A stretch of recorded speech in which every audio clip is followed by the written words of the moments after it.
बरकत होती है।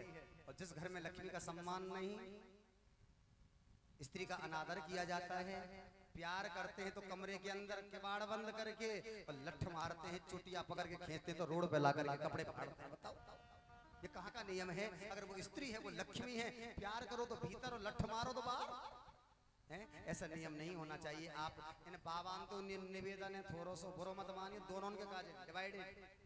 माताओं, आप पति से कभी तू तड़ाक ना बोले, तू कहाँ जा रहा हो, तू कहाँ कर रहा हो, तू कहाँ, नहीं नहीं, आप सब ऐसे कहीं कहीं अइया ना बोले, ढंग से बोले। आप कहाँ जा रहे हो, क्या कर रहे हो, प्यार में बोल सकती है, सामने वाले को भी झुका देते हो। आपसे निवेदन है, सम्मान से बोलें आप लोग, और उन पतियों से भी निवेदन है, हाँ दोनों से मेरा निवेदन है। कई बार गाली गलौज का प्रयोग ना करें, अभद्रता का प्रयोग ना करें, अभद्रता का प्रयोग ना करें। एक जगह मैंने देखा पति पत्नी में झगड़ा हो रहा था, हकीकत की बात बता रहा हूँ, और पत्नी पति को गाली दे रही थी, गाली पे गाली, गाली पे गाली दे रही थी। और पत्नी बोली, पत्नी गाली दे रही थी, पति बोला कभी चुप भी हो लिया अगर मैं तेरा पति हूँ, सभ्यता से नहीं बोल सकती, ने कहा पति हूँ मान लेकर कबो कबो।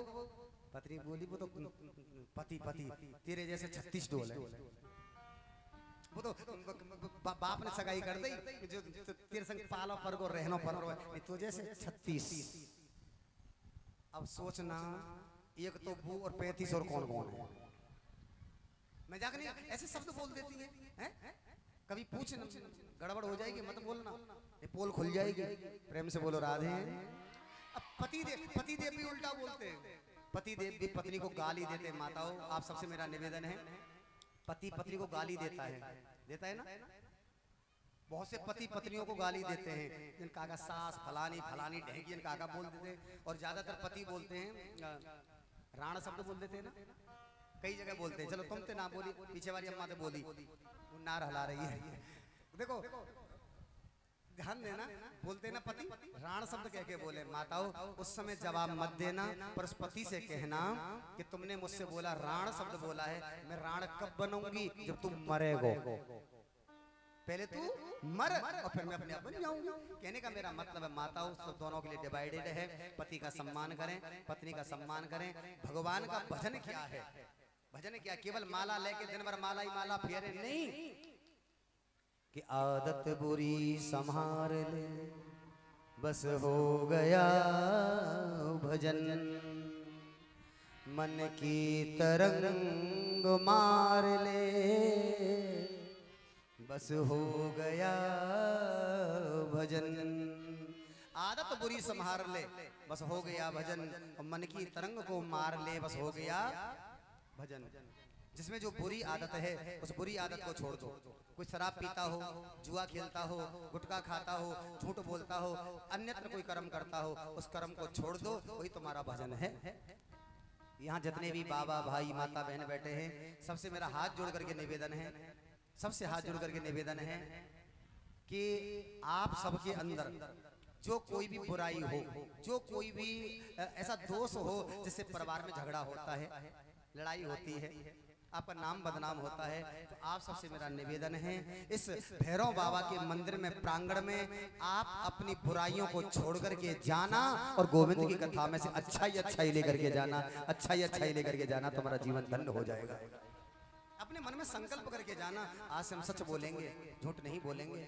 आज से सुबह 4 बजे उठेंगे, 4 बजे जगेंगे, पूजा करेंगे, पाठ करेंगे, मस्तक पे चंदन लगाएंगे, गले में तुलसी की माला पहनेंगे, एकादशी का व्रत करेंगे, बुजुर्गों का सम्मान करेंगे, माता पिता की सेवा करेंगे, सास ससुर की सेवा करेंगे। ऐसा नियम होना चाहिए जीवन में। नियम में ही तो शक्ति है महाराज।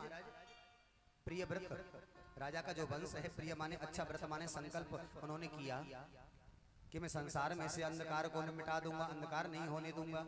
विशाल रथ में सवार होकर के वो परिक्रमा लगाते पृथ्वी की, प्रियव्रत राजा। और प्रियव्रत महाराज कि रथ के पहिए से 7 परिक्रमा लगाई गई, वहाँ 7 द्वीप और 7 समुद्र हो जाते हैं। जम्बू द्वीप, पिलक्ष्य, सालमली, कुश, क्रोन, साग और पुष्कर, 7 द्वीपों वाली हमारी पृथ्वी है। अच्छा, जो प्रियव्रत महाराज हैं ना, उनके 10 पुत्र हैं। आग्नेन्द्र, इदमजुओ, यज्ञवाहो, हिरण्यरेता, दिष्टमेधादिति, बीतिहोत्र, कवि, महावीर और श्रवण। इन 10 में से 3 तो बाबा जी बन गए, कवि, महावीर और श्रवण। और जो 7 पुत्र थे ना, वो 7 द्वीपों के राजा बन गए। जम्बूद्वीप को राजा कौन बने हुए हैं? आग्नेन्द्र। जम्बूद्वीप का राजा आग्नेन्द्र। अच्छा, जम्बूद्वीप में भी 9 खंड हैं, समझियो। जम्बूद्वीप में भी 9 खंड हैं और 9 खंडों में से एक खंड है जिसका नाम है अजनाव। हमारे देश का नाम पहले अजनाव था। ये भारतवर्ष तो बाद में पड़ा है महाराज, राजा भरत के ऊपर और केकई नंदन भरत के ऊपर, जड़ भरत जी महाराज के ऊपर हमारे देश का नाम भारतवर्ष पड़ा है। ऐसी सुंदर भूमि है और जहाँ आप लोग रहते हैं इसका नाम भूलोक है। और अपने से जब हम ऊपर चलेंगे, भूलोक, भूलोक, स्वर्गलोक, महलोक, जनलोक, तपलोक, सत्यलोक, 6 लोक हमसे ऊपर हैं। और हम अपने से जब डाउन में चलेंगे नीचे, अतल, बेतल, सुतल, तलातल, महातल, रसातल और पाताल, 7 लोक हमसे नीचे हैं। और पाताल से भी और नीचे जब चलोगे, पाताल से और नीचे चलोगे तो 30,000 योजन नीचे संकर्षण भगवान रहते हैं शेषनाग के रूप में। उनके 1000 फण हैं, समझियो। अपने से जब डाउन नीचे चलोगे, अतल, बेतल, सुतल, तलातल, महातल, रसातल, पाताल, पाताल से भी 30,000 योजन नीचे शंकरषण भगवान शेषनाग के रूप में। उनके 1000 फण हैं। उन 1000 फणों में से एक फण के ऊपर हमारा पूरा ब्रह्मांड राई के दाने के बराबर टिका हुआ है। उस शंकरषण भगवान के मस्तक के ऊपर हमारा ब्रह्मांड राई के दाने के बराबर टिका हुआ है। जाने कब प्रलय है जाए, राई को दानो लुढ़को तो ब्रह्मांड तो लुढ़के, कोई लुढ़के को हम लुढ़के लुढ़काए वैसे पर क्या करना चाहिए। आज इस बात को यहाँ सुनकर के आग्नेन्द्र जो सबसे प्रतापी राजा हुए, आग्नेन्द्र के भाई नाभि, नाभि के भाई ऋषभदेव जी महाराज, ऋषभदेव जी महाराज के 100 पुत्र हुए। सबसे बड़े पुत्र को नाम है भरत। सब बच्चों को समझाया था ऋषभदेव जी महाराज ने, तब कहा था ये मानव जीवन क्यों मिला है। बोले महाराज मानव जीवन मिला है, सुबह जगते हैं, कलयुग करते हैं, राजपाट को संभालते हैं और चौपट आदि का खेल खेलते हैं, संध्या के समय ब्यारू करके सो जाते हैं। तो ऋषभदेव जी महाराज ने अपने समस्त पुत्रों को समझाया, अरे भैया ये जो मानव जीवन मिला है, मेरी बात ध्यान देना, मानव जीवन जो मिला है ये केवल खेलने, खाने, सोने और बच्चे पैदा करने के लिए नहीं मिला। भाई खाना पीना, सोना, बच्चे पैदा करना तो सूकर, कुकर, गधा, भैंस आदि आदि उनके भी बच्चे पैदा होते, उनके भी होते महाराज। सूकर कुकर के देखो तुम तो मलूक मलूक वाले सुंदर सुंदर बच्चे तो उनके भी होते हैं। पशुओं की सेवा तुमसे ज्यादा होती है। आजकल भैंसों के लिए एसी में भैंस रहती है महाराज, हरियाणा में, मजाक नहीं कर रहा हूँ। पशुओं की सेवा होती है, कुत्तों की सेवा होती है। कुत्तन की सेवा तो ऐसी ऐसी हुए महाराज जो बगल में ही सो में बैठन पे आजकल शहरन में, हाँ एसी में बगल में सो रहे हैं, बताओ मुंह पे मुंह धर के। कुत्तन की ऐसी सेवा हो रही है, बताओ। पहले घरों पे लिखा रहता था सुस्वागतम, जैसे मैं तुम्हारे यहाँ देखता हूँ ना, कई घरों में लिखा है सुस्वागतम, स्वागतम। जब कोई आने वाले का रेस्पेक्ट किया जाता है, स्वागत किया जाता है। और शहरों में क्या लिखा रहता है, कुत्तों से सावधान, कुत्तों से। ऐसा लगता है इस मकान में कुत्ते कुत्ते रहते हैं, कुत्तों से सावधान। ये नहीं लिखा है कि इसमें कुत्ते हैं या आदमी भी रहते हैं, बस ये लिखा है कुत्तों से सावधान। अब बताओ क्या परंपरा आ गई है। पहले लिखा रहता था सुस्वागतम और आज लोग लिखते हैं कुत्तों से सावधान। पर चलो जैसी भी मर्यादा है, ये मानव शरीर में ला है बंधु। रामायण भी वही बात कहती है और भागवत भी वही बात कहती है, तो कि रामायण और भागवत पैरेलल चलती हैं, साथ साथ चलती, दोनों का प्रमाण दूंगा आपको। रामायण क्या कह रही है, रामायण कह रही है कि बड़े भाग मानुष तन पावा, सुर दुर्लभ सद ग्रंथन गावा। बड़े भाग मानुष तन पावा और सुर दुर्लभ सद ग्रंथन गावा। सब ग्रंथ गाते, बड़े भाग से मानव शरीर मिला है। और मानव शरीर क्यों मिला है, मानव शरीर मिला है राघव को पाने के लिए, गोविंद को पाने के लिए, गोविंद की भक्ति करने के लिए। और भैया भागवत कह रही है कि दुर्लभो मानसो देहो देहि नाम क्षणभंगुर तत्रापि दुर्लभम मन्ये वैकुंठ प्रिय दर्शनम। दुर्लभो मानसो देहो देहि नाम क्षणभंगुर तत्रापि दुर्लभम मन्ये वैकुंठ प्रिय दर्शनम। दुर्लभो मानसो देहो, ये मानव शरीर जो मिला है ना, बड़ा दुर्लभ है। कितनी देर के लिए मिला है, देहि नाम क्षणभंगुर, क्षणभंगुर के लिए मानव शरीर मिला है बस।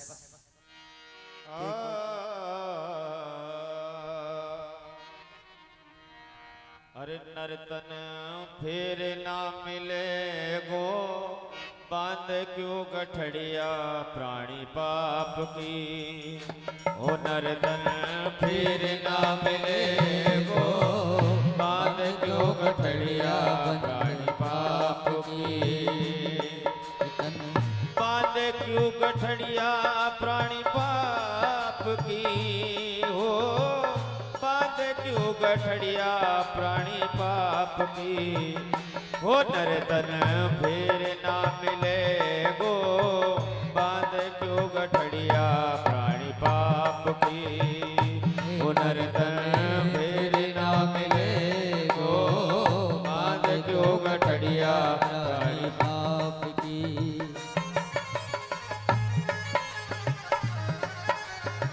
जय हो।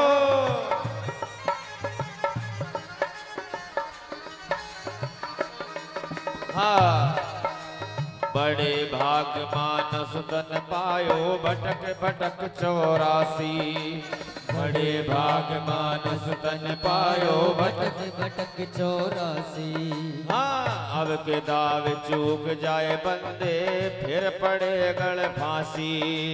अब के दाव चूक जाए बंदे, फिर पड़ेगी फांसी। ओ डंडा पीठ पे पड़े गो, ओ डंडा पीठ पे पड़े गो, बांध क्यों गठड़िया प्राणी पाप की। हो नर्तन फिर ना मिले गो, बांध क्यों गठड़िया बंदे पाप की। बांध क्यों गठड़िया प्राणी पाप की। बांध क्यों गठड़िया प्राणी पाप की। ओ नर्तन फिर ना मिले गो, बांध क्यों गठड़िया प्राणी पाप की। ओ नर्तन फिर ना मिले गो, बांध क्यों गठड़िया प्राणी पाप की।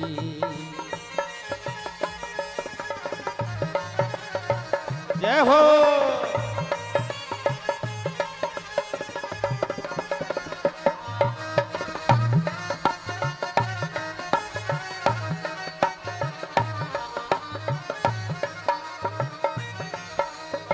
दिन उगे से दिन डूबे तक बेहद करे कमाई। दिन उगे ते दिन डूबे तक बेहद करे कमाई। छोरा छोरी की लालच मेरे तुन महल दियोर बनवाई। अरे बेटा बेटिन के चक्कर में महल दियो बनाई। अरे छोरा छोरी की लालच मेरे तुन महल दियोर बनवाई। बेटा बेटिन के चक्कर में दिन महल दियो है बनाई। अरे इनमें कैसे तू रहे गो, हो इनमें कैसे तू रहे गो, बांध क्यों गठड़िया प्राणी पाप की। ओ नर्तन फिर ना मिले गो, बांध क्यों गठड़िया बंदे पाप की।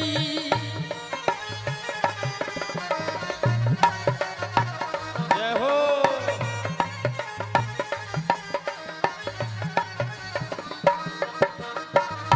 जय हो।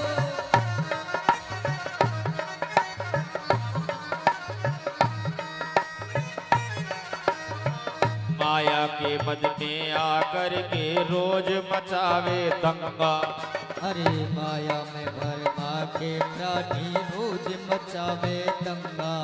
हाँ एक दिन मरगट बीच ले जाए, कुटुम करे तो नंगा। एक दिन मरगट में ले जाए कुटम करे तो नंगा।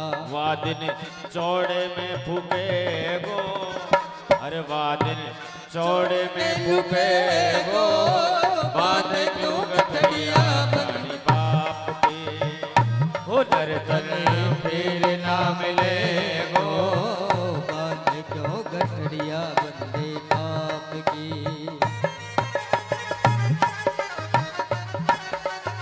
जय हो। ताली बजाते हुए।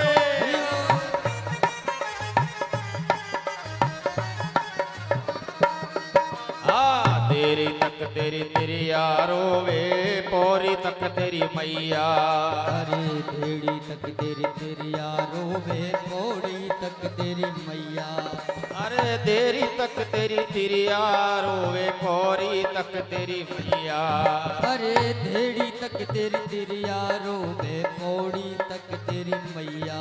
हाँ तेरा दिन तक याद रहेगी कहे कबीर समझैया। अरे तेरे दिन तक याद रहेगी कहे कबीर समझैया। ओ नाता यहीं तक रहेगो, ओ नाता यहीं तक रहेगो। बांध क्यों गठड़िया बंदे पाप की, ओ नर्तन पीर ना मिलेगो। बांध क्यों गठड़िया बंदे पाप की, बांध क्यों गठड़िया प्राणी पाप की, बांध क्यों गठड़िया प्राणी पाप की। ओ नर्तन फिर ना मिलेगो, बांध क्यों गठड़िया प्राणी पाप की। ओ नर्तन फिर ना मिलेगो, बांध क्यों गठड़िया प्राणी पाप की। बांध क्यों गठड़िया प्राणी पाप की। बांध क्यों गठड़िया प्राणी पाप की। देहि नाम क्षणभंगुरः, जो क्षणभंगुर के लिए मानव शरीर मिला है। चुटकी बजने में देर होगी, पलक गिरने में देर होगी, पर आदमी को जाने में कोई देर। बंधु खाते खाते चले गए, चलते चलते चले गए, चलते चलते सोते सोते चले गए। पता नहीं क्या होगा क्या नहीं होगा। एक बड़ी गजब की बात है, मानव शरीर कितना क्षणभंगुर क्यों मिला कि तत्रापि दुर्लभम मन्ये, जो बहुत दुर्लभ है। और कौन शास्त्र भी मानता है, हम भी मानते हैं, तुम भी मानते हैं। कौन? वैकुंठ योग दुर्लभम, तत्रापि दुर्लभम मन्ये वैकुंठ योग दर्शनम। भगवान का दर्शन करने का बड़ा दुर्लभ है, उसको पाने के लिए मानव शरीर मिला है। कि क्षणभंगुर जीवन की कलिका, कल प्रात को जाने खिली न खिली। मलयाचल की सुच शीतल मंद सुगंध समीर चली न चली। कलिकाल कुठार लिए फिरता, तन नम्र है चोट झिली न झिली। भजले हरि नाम हरिओ रसना, फिर अंत समय पे हिली न हिली। भैया अंत समय का कोई पता नहीं, इसीलिए आज हम कोशिश करते हैं, प्रयत्न करते हैं कि जन्म जन्म मुनि जतन कराई, अंत समय हरियावत नाई। भरत जी महाराज की समझ में बात आ जाती है। भरत जी ने घर को छोड़ दिया, जंगल में जाकर के गंडकी नदी के किनारे भगवान का भजन किया। और बंधु एक दिन की बात थी, गंडकी नदी में सूर्य नारायण भगवान को अर्घ दे रहे। उसी समय हिरनी पानी पीने के लिए आई कि तया पे पियमान उदके तावदेड़ा पे दूरेड़ा। जैसे वो हिरनी पानी पीने लगी, उसी समय लोक भयंकरम उत्पततः। लोक भयंकरम, लोक माने संसार, संसार को डरा देने वाली भयंकर गर्जना सुनाई पड़ी। सिंह की गर्जना सुनाई पड़ी, और सिंह की गर्जना को सुनकर के वो हिरनी घबरा गई, और हिरनी नदी को पार करना चाहती है। जैसी छलांग लगाई हिरनी ने, बंधु उसके गर्भ में बालक था, बालक पैदा हो गया। सिंह की गर्जना को सुनकर के और बालक पानी में गिर गया, बहने लगा। भरत जी को दया आ गई, कहते हैं दया बिन संत कसाई। कभी कभी दया उल्टी भी पड़ जाती है महाराज। हाँ, दया भी सोच समझ करके करना। हमारे ऐसा भयो कि देखो भरत जी महाराज का जीवन है, हिरण के बच्चे पर दया करने से बर्बाद हो गया। एक डॉक्टर था पुराने जमाने में, और डॉक्टर के पास में ना एक आदमी को दाढ़ उखड़वावे गयो, दांत उखड़वावे। तो आजकल तो इंजेक्शन लगा देते सुन्न करवे को, और आज से 20 साल 25 साल 40 साल पहले 50 साल पहले सुन्न करने की कोई जुगाड़ नहीं था, वैसे उखाड़े। अब डॉक्टर ने उससे कहा कि भाई मैं, आप दर्द सहन कर लोगे? बोले बिल्कुल नहीं, मैं दर्द बिल्कुल सहन नहीं करूंगा। जब दर्द तुम सहन नहीं करोगे, मैं दाढ़ उखाड़ूंगा तो दर्द होगा। तो कुछ नशा पत्ता करते हो? बोले बिल्कुल नहीं। गुटखा खाते हो? नहीं। और कुछ खाते हो? बोले बिल्कुल नहीं। अब डॉक्टर ने देखा कि कोई ऐसा नशाई करा दिया जाए जाते दर्द ना हुए, सुनने है जाए। डॉक्टर ने पूछा कुछ पिया पाई करते हो कभी कभी? हाँ वो तो पीता हूँ कभी कभी। डॉक्टर ने सोचा कि जी काम बढ़िया है, थोड़ी सी पिलवाए तो मुझे नशा है जावे को डाढ़ उखाड़ दो। डॉक्टर ने उसके लिए एक पैक बना के दिया, डॉक्टर ने पिलाया और उसने पी लिया। डॉक्टर बोले कुछ असर भयो? हाँ थोड़ा थोड़ा। डॉक्टर ने देखा कि थोड़ा थोड़ा असर है तो एक और पिवाओ। एक और पिवा दिया, एक और पिवा दिया। डॉक्टर साहब बोले हाँ भाई थोड़ा बहुत कुछ असर हुआ, अब डाढ़ उखाड़ दूं? नहीं अभी थोड़ा थोड़ा और मतलब थोड़ा ज्यादा असर हुआ है, पूरा नहीं हुआ। अच्छा एक पैक और बनाया, उसको पिलाया। अब ये पूरा 3 पैक पी करके पूरा सन्नाटे में टुल्ल। अब डॉक्टर बोला अब असर हो गया? बोले पूरा असर है, अब मैं दाढ़ उखाड़ दूं? बोला साले किसमें हिम्मत है जो मेरी दाढ़ का हाथ लगा दे, कोई हाथ लगा के तो दिखाए। अभी देखता हूं। डॉक्टर ने देखा उल्टा पड़ गया। कहने का मेरा मतलब है कभी कभी दया उल्टी पड़ जाती है, तो बंधु को बच करके रहना। भरत जी महाराज का जीवन खराब हो गया, दूसरा जन्म मिला हिरण के रूप में मिला, और तीसरा जन्म उनका हुआ जड़ भरत जी महाराज के रूप में। हाँ जड़ भरत जी महाराज के रूप में उन्होंने सुंदर उपदेश किया है राजा रघुगढ़ को। वो तो सुंदर, ये हमारी बहुत सुंदर कथाएं हैं कि भाई राम जी की चिड़िया राम जी को खे खाओ रे चिड़िया भर भर पेट। चलो कह दे होगी क्या मानो, पर आजकल तो चिड़िया भगा दाने की कहा चले के मार दे।